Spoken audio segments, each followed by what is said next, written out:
2026, 2011, 2016, 2021 21-এর রাজনৈতিক প্রেক্ষাপট, মানুষের সামাজিক অবস্থার পরিবর্তন, আর 26 সালের আজকের রাজনৈতিক প্রেক্ষাপট, তার মধ্যে অনেক বিস্তর ব্যবধান রয়েছে। এর মধ্যে মানুষের পরিবর্তন করার একটা লক্ষ্য, মানুষের মধ্যে যে আশা আকাঙ্ক্ষা, তাদের জনজীবনের যে সমস্যা ছিল, সেই সমস্যা ঘনীভূত হয়েছে 21 সালের পর থেকে, প্রকট হয়েছে। মানুষ এখন পরিবর্তন চাইছে, এই জগদ্দল পাথর তৃণমূল কংগ্রেসকে সরানোর জন্য। পরিবর্তনটা বিজেপির হাত ধরে না, মানুষ সিপিআইএম এর পার্টির বামফ্রন্টের হাত ধরে এবং জোটের হাত ধরে তারা কিন্তু এই পরিবর্তনটা সুনিশ্চিত করতে চাইছে। কারণটা হচ্ছে যে এই গ্রাম বাংলার অগণিত মানুষ যারা তাদের জীবন জীবিকার যে সমস্যা, সেই সমস্যার সমাধানে কোনো ধরনের সুনির্দিষ্ট দিশা এই সরকার দেখাতে পারেনি।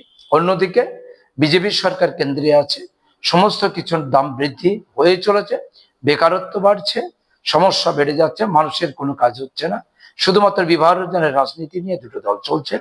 একদিকে দাঁড়িয়ে হচ্ছে যে মন্দির, আর একদিকে দাঁড়িয়ে মসজিদের। এই হচ্ছে তাদের মূল বক্তব্য। আমাদের বক্তব্য উন্নয়ন, মানুষের পাশে থাকা, বেকার সমস্যার সমাধান, রাস্তাঘাটের উন্নয়ন করা, স্বাস্থ্য ব্যবস্থার উন্নতি সাধন করা, ব্রিজ করা, পৌরসভা করা, সীমান্তবর্তী করার সমস্যা, আমাদের রেলপথে স্থাপন করা এবং শিক্ষার ব্যবস্থাকে আর উন্নত করা, গণতান্ত্রিক পরিবেশকে ফিরিয়ে আনা। আমাদের রাজনৈতিক এজেন্ডা এইটা।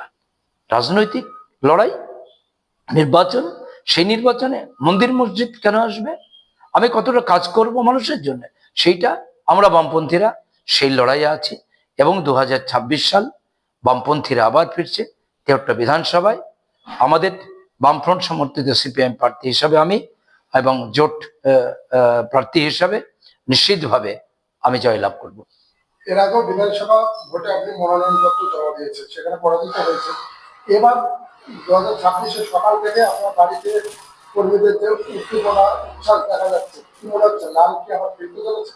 একদম আপনি ঠিক বলেছেন যে আমাদের এই মুহূর্তে দাঁড়িয়ে আমাদের কর্মীদের মধ্যে যে উৎসাহ, তাদের এগিয়ে আসা, তাগার মুষ্টিবদ্ধ তাদের জঙ্গিকার এবং এলাকায় এলাকায় ঘুরে সাধারণ মানুষের সম্মানে নির্বাচক মন্ডলীর যে ভালোবাসা আমি পেয়েছি, তাতে করে আমি এবার জিতব। নাম ঘোষণার পর থেকে প্রচার শুরু করেছেন আপনি, কি বুঝছেন প্রচার?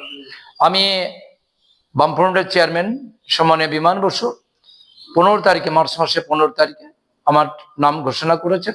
সেই দিন থেকে প্রচারে আসি এবং মানুষের কাছে যাচ্ছি।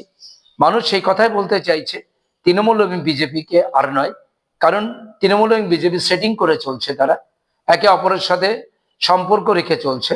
আর না হলে তৃণমূলের যারা আছে তাদের জেলে যাওয়ার কথা, জেল থেকে রক্ষা করছে কে? সেটা হচ্ছে যে ভারতবর্ষের মাননীয় প্রধানমন্ত্রী নরেন্দ্র মোদী।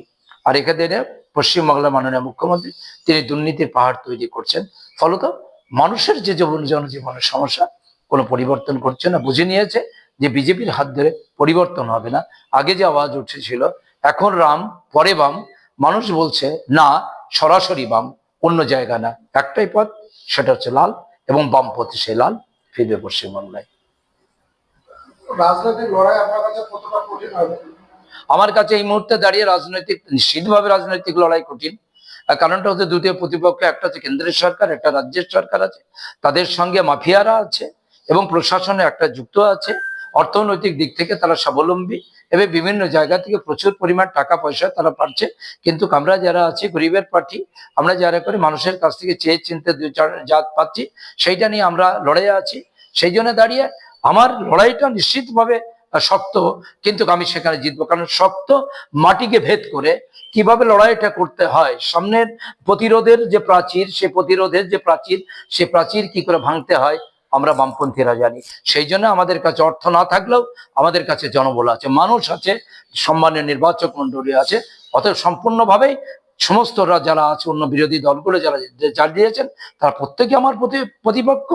এবং তাদেরকে সমস্ত এই যারা বিরোধী দল আছে, নীতিহীন, আদর্শ ভ্রষ্ট, যারা আছে যে রাজনৈতিক দলগুলো তাদেরকে প্রতিহত করে আমাদের এখানে লাল ঝান্ডার যে প্রার্থী, সে লাল ঝান্ডার প্রার্থী হিসাবে আমি, জোটের প্রার্থী হিসাবে আমি সুবোধ বিশ্বাস নিশ্চিতভাবে আমাদের 73 বিধানসভা, 78 বিধানসভা, এই বিধানসভা আমাদের গর্বের, এই বিধানসভার মানুষ আমাদের অত্যন্ত সম্মানের।